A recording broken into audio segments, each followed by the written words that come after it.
All right, still with me, trial attorney Rachel Fiset. Rachel, we can debate all day whether he's guilty or not, but the fact is he was convicted and he was sentenced apparently under the wrong guidelines.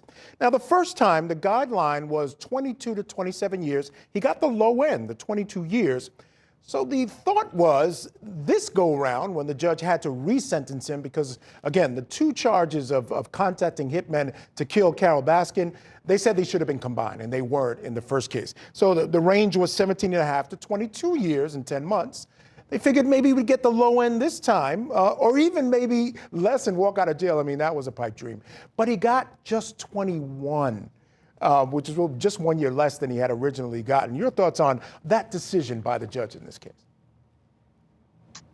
I think the judge is signaling that he thought he should have gotten the 22 years, 21, 22 years, almost regardless of the guidelines. This is what his feeling was.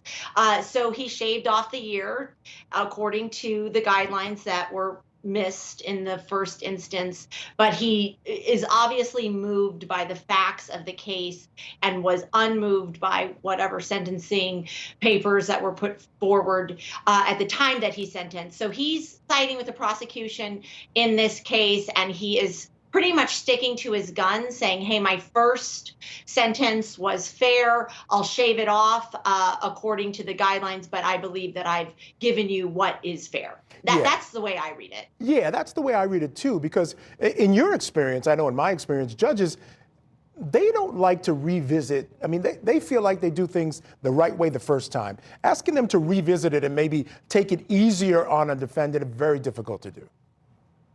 I agree with you. So they have a feeling, he had a feeling to start, and he felt like he gave a fair sentence to start, and now it was challenged. And so, he shaved off a year, which is not nothing. If you're in prison, a year is a pretty big deal. So it's not nothing. It's obviously not what they were hoping for. Maybe, in the year of the tiger, he thought he'd get more, but yeah, here we are. I think that was the hope, and I think it sort of falls in that realm as well. The judge conceded, gave 1 year less. What's interesting is you talked about not a lot of time. Joe Exotic, he's sick. He's got cancer. He's claiming that sentence of 20 years plus is basically a death sentence. I want to take a quick look at a letter that he had sent to the judge in anticipation of this situation. He said, the government was aware of the lies and they stood by and watched you hand down a 22-year sentence, which is a life sentence for me. So I am pleading with the court today to look at what you know as of today, not 2 years ago. You will see that I did not receive a fair trial.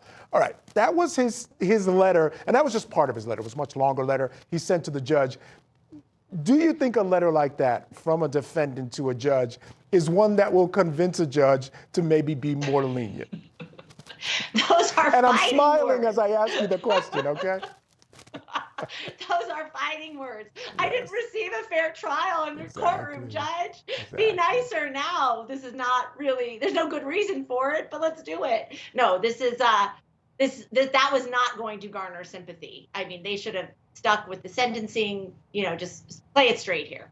Yeah, how about show a little remorse, right? I mean, I guess, it's always hard. It's always a difficult question, especially when you represent folks who really think that, or are innocent or claim that they're innocent. Now you're asking them when you're seeking some leniency from the court, from the judge, to claim that, hey, I'm remorseful for what I didn't do. Just that's one of the most difficult conversations to have with someone you may represent. Oh, yes, it is.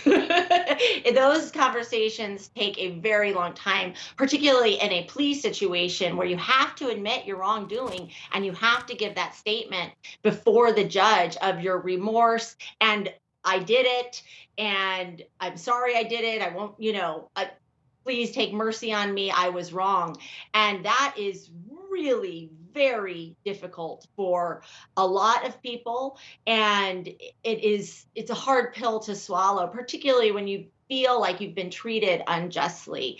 And so sometimes it doesn't happen. And it looks like here, his defense team is taking still kind of a bullish approach to even asking for kind of favors from the court as you are when you're asking for leniency in sentencing, and it just isn't going that well. No, it's not. And they've staked out a claim that this whole thing was a sham and that he is innocent, and they're planning to look for a new trial. The grounds that I've seen that they're looking for a new trial on, I wish them luck. I don't think they're going to be successful in that. But that's a story for another day. All right, Rachel, stand by. We're going to take a break right now.